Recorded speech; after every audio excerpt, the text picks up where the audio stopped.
I read your book. All right, Gypsy, thank you for coming on the Barely Famous podcast. Thank you for having me. Of course. So I read your book cover to cover in a couple hours. Wow. Yeah, and I'm really excited to talk about it. I run an online book club, so this was right up my alley. Oh, perfect. You have been in the headlines for probably 10 years now. Does that sound about right? About right, yeah. Why now? Why are we writing a book now? Is there a reason? Well, it's not exactly right now. I've been working on it for about 3 years. Okay. The portion that was the final pieces was editing, and that came after I got released. Okay. So it's been a work in progress for a long time. It has. And there was some things in the book that I was surprised to read because, you know, we hear all kinds of things in the media and people come up with their own theories, but was writing this and sort of going through this entire process for you cathartic and sort of like therapy for you? It was challenging at times because I had to kind of ask for information from family members because like I know my side of things, but I don't know the full picture. So I had Sure. to talk to family, I had to talk to, friends, to get a lot of information that I didn't know about. Right. So do you ever talk about your relationship and where they stand today with Claude or Laura? Do you talk about that at all? Laura has passed away. She Got it. passed away a few years ago. I don't speak with Claude. We live like literally one town apart. But I haven't run into him since I was actually little, so. Do you know how he feels about the book? I honestly don't know how he feels about the book. He's in his 80s, so I'm not really even sure if he even knows about the book. Okay. I mean, he doesn't really need to know. Your truth is your truth. And I feel like at the end of the day, he can't dispute what your perception of any of this was, right? Correct. I mean, I get that. So the people that you developed relationships with while you were in prison, do you talk to them still? Fortunately, I can't. Oh, While no. while I'm on parole, I can't have communication with them, but after I'm off parole, I can. And how long are you on parole for?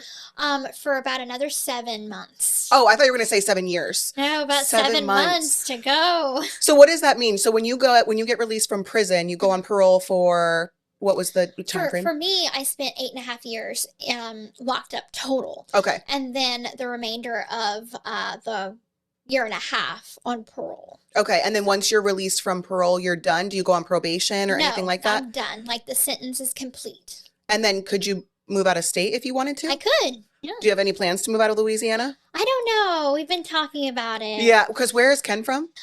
He's originally from Georgia, but he's moved Oh. around a lot. So he's lived in Dallas, he's lived in Seattle. Right. So he's moved around a lot. Yeah, and all of those are kind of like, I guess, the South, right? Mm-hmm. They're just a lot different. This is my first time in Louisiana, so Oh, and welcome. well, This is not what the weather is like usually. okay, well, I brought a winter coat because I was like, I didn't know what to expect, and it's 30 degrees back home. So I was like, what is going on? So in the book, you talk about trying foods for the first time and having your salivary glands taken out. Mm-hmm. What does that even mean? And when you say that you were trying foods for the first time, what were some of the things that you experienced with eating certain foods for the first time? So, when I say, eating certain foods for the first time, it means that I've never tried it before. Okay. So certain foods my mother never let me eat, or the majority of my nutrition came from my feeding tube Right. and formula based nutrition. All the way up until you were how old? 24. I was about, up Oh, until wow. the prime itself. I did not realize that. So when you don't have those glands anymore, what does that do for eating food?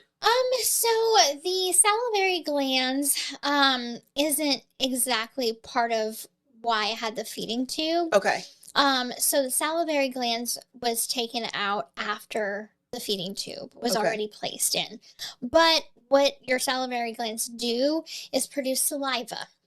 So if often you'll see me drink, lick my lips, that is often a sign that my mouth is really dry because without the 2 salivary glands in my neck, I produce less saliva. That's so interesting. So when you're eating foods, I have to drink a lot.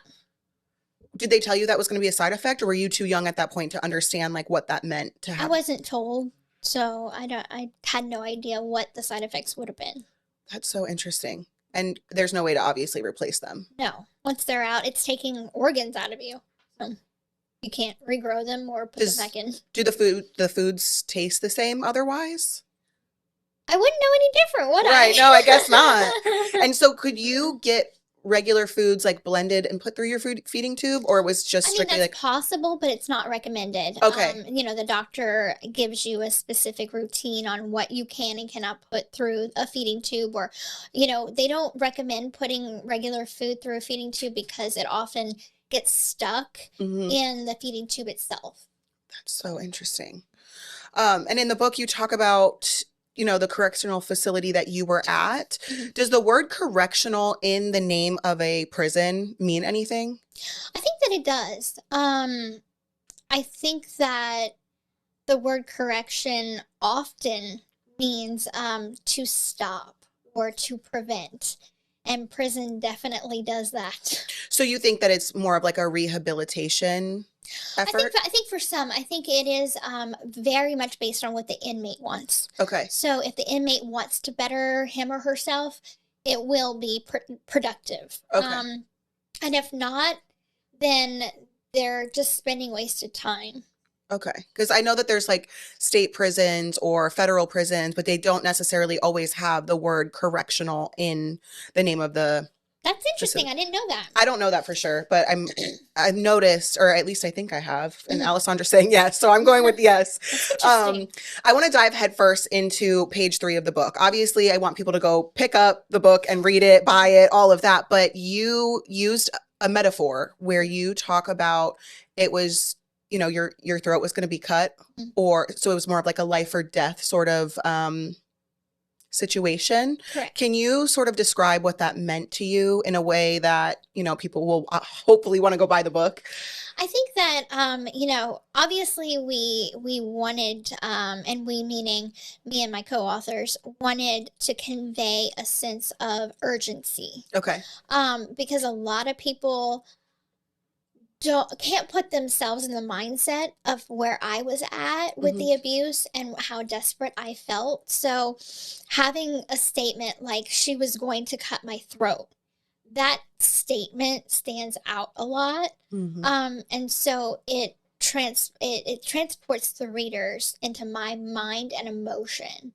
And so that's why it was so important to kind of say that and then go into the details of what I meant by that. Right. It sort of paints the whole picture. Exactly. Okay, I understand.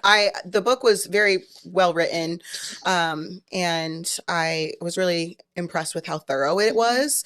There were a couple things, and we'll get to it later on about about Nick and some of the things that I didn't really know. I don't know if I just didn't follow his story as much, but in the book you said that you were in a silent standoff, right? So your mom was desperate to sort of keep control over you. Looking back, do you still feel the same way? I do. Yeah.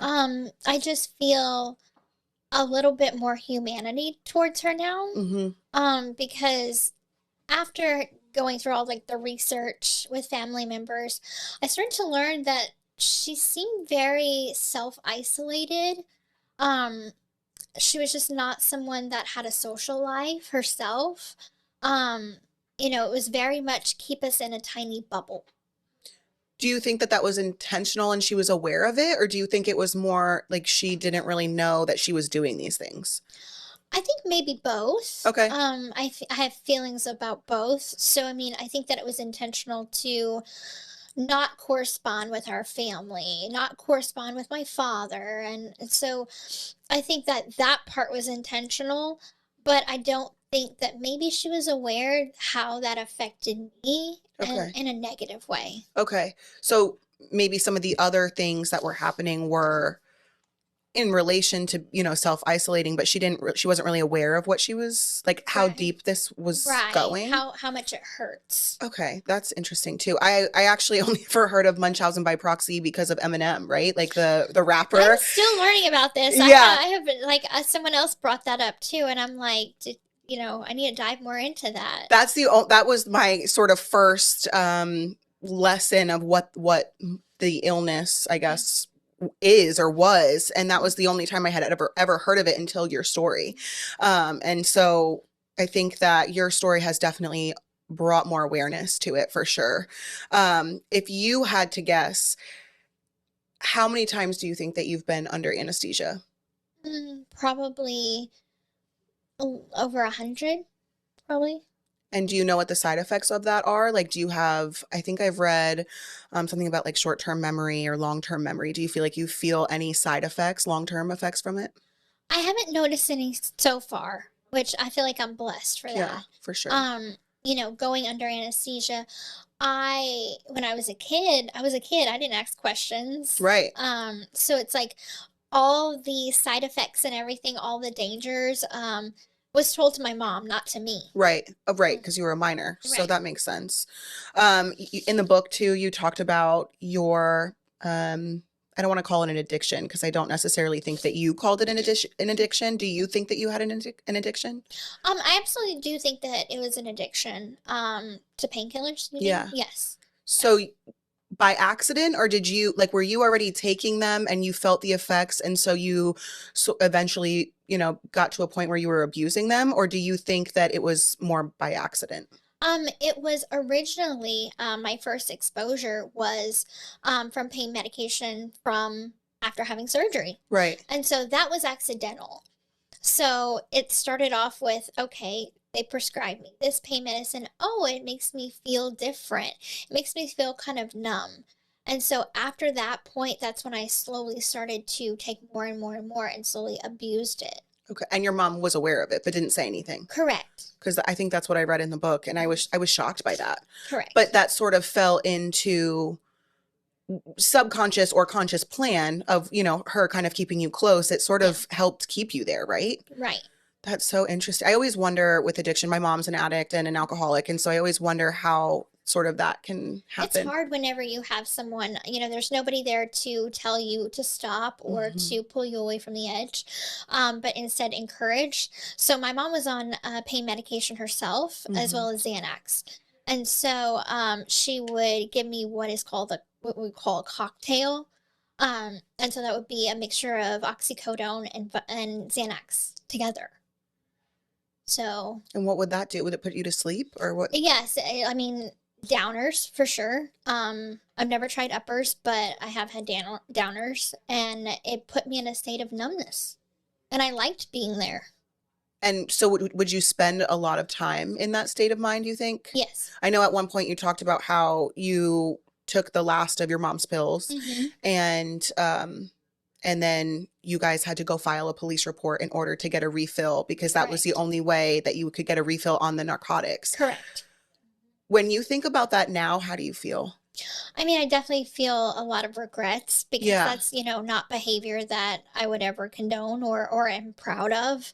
But it does put it in perspective as to like what mind frame I was in.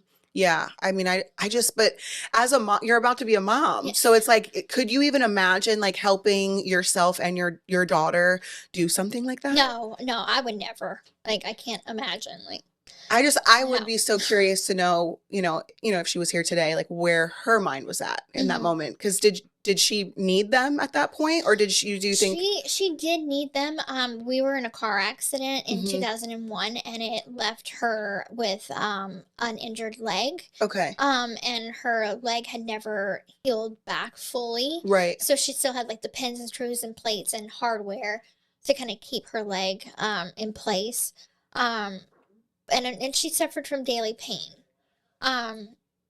I won't say that she abused them. That was my next question. Okay. She didn't abuse them. I think she took them as prescribed. So. Okay. I think, and I don't know this for sure. I'm not an expert, but I would guess that it probably has a different effect on you as a child. You were young and you didn't necessarily need them. Correct. So it's going to have a different effect than someone who's actually using them as needed. Correct. And dosage makes a big difference. Right. So I was around 90 pounds. Oh, wow. 95 pounds. And so she was probably double your height and weight. Right. Or, whatever. So that's dosage does make a difference. In the book, I was shocked to find out that Christy and Dee Dee knew each other. Yes. Before your dad and Christy were together. Yes. Laura, Christy, and my mom all knew each other. That is so interesting. So was that a point of contention? I believe I read in the book that it was a point of contention. Dee Dee felt like Christy sort of took her place and was with your dad, is that right? Correct. I am just so your dad and Christy actually grew up together. Yeah, they met in high school, and Okay. so it was a small town, Yeah, yeah. so it's kind of like everybody knows everybody. So yeah, they kind of grew up together and went to school together and stuff like this. So they were always friends. And when my dad started dating my mom, um, Christy was still just a friend. But my mom always felt like there was maybe something more, and that jealousy kind of grew from there, and there was always contention between the two. Did you know that before writing the book, or did you? I knew that You did. I did know that because often my mom would say really mean things about Christy Okay. to me growing up. So yeah, You had I the. knew that they did not, or at least I knew that my mom didn't like Christy. So Has Christy ever expressed that she didn't like your mom? no, like she was very civil. She's like, um, I thought that your mom was a nice woman. Um, it wasn't until after I started dating your dad that there was this back and forth tension. Yeah. That is so interesting. Have your feelings changed at all? Like, did you not like Christy growing up because of what your mom said? Exactly. So, Okay. growing up, my mom always used to tell me that Christy was like the home wrecker. Mm. She's the other woman. Like Hmm. she was always branded the other woman. Right. So she didn't have her own identity. So you Correct. sort of took on what your mom felt, which I mean, when you're young and you only have the one parent in Hmm. your life, what are you supposed to know? Exactly. You're just going by what you're taught. Yeah. Um, in the book, you talk about a half sister, but it wasn't clear if that was Mia or if there's another half I sister. have two half sisters. So you have Mia, that is Christy and Rod's, Hmm. and then you have another half sister. Yes. And do you have a relationship with her? We are friends on Facebook. Okay. So we communicate through Facebook. We have met once Okay. earlier in the year. Okay. We all got together, and it was great to have, like, my dad had been wanting a relationship with all three of his daughters. Okay. And so one day when I was in town, my sister Facebooked me and she's like, I'd like to meet you. And so it was great because I had me, Mia, and her there. Right. It was great. And so has your dad maintained a relationship with her, or she's kind of been separate from everybody? I would say she keeps her distance in a way that she has a family. She has a son. Sure. So I think all of the media stuff really just kind of puts her in a protective mode, which Right. is understandable. For sure. And so your dad was sort of like, I mean, he's pretty good looking. He's pretty good looking. Everybody says that. So I can see why. I understand how all of this has transpired. But so do you think that they'll have a closer relationship moving forward? Do you think They're they'll have trying. Yeah? Yeah, Okay. they're in the works of Yeah. having No, it's tough yeah. because I think once you grow up a certain way and you live in, a certain lifestyle, or you live in is she in Louisiana as well? She is, yeah. So even if you're in a different area, I think Mhm. it's really hard. I met my sister as an adult as well, and I feel like I love her, right? Like Mhm. that's my sister, but I think sometimes once you're an adult, it is so hard to sort of create those Yeah. relationships, and sometimes it works and sometimes it doesn't, but Mhm. I hope that you guys are able to Thank have like you. a further relationship. Yeah. Um, have you ever talked to your dad about why he was willing to marry your mom because it was the right thing to do? Mhm. But I don't think in the book you mentioned him maybe putting the same efforts into that sister. Like, Mhm. did he just never really have a relationship with her mom? Well, it was we're actually very close in age. Oh, okay. So like really close, Yeah. only by a couple months. Okay, so he had to sort of choose between the two. Yes. Okay, he's a So, player. I yeah. get it. I get it. He's got 3 baby mamas. I mean, I have 4 baby dads, so it's fine. So he was 17 years old Yeah. when my mom got pregnant. Okay. So he would have been, roughly around the same 17 or 18 when my other sister's mom got pregnant as well. Okay. So it was one of those things that he was so young. Mm-hmm. He's trying to do the right thing. Right. He's paying child support on one kid. Right. Now has to pay child support on another 2. kid. Mm-hmm. So I just chalk it up to like he wasn't ready to be a dad. And yeah, we had those conversations since I've been released. Yeah. And he's been very open and honest with me. And he's like, to be honest, I was just trying to do the best thing for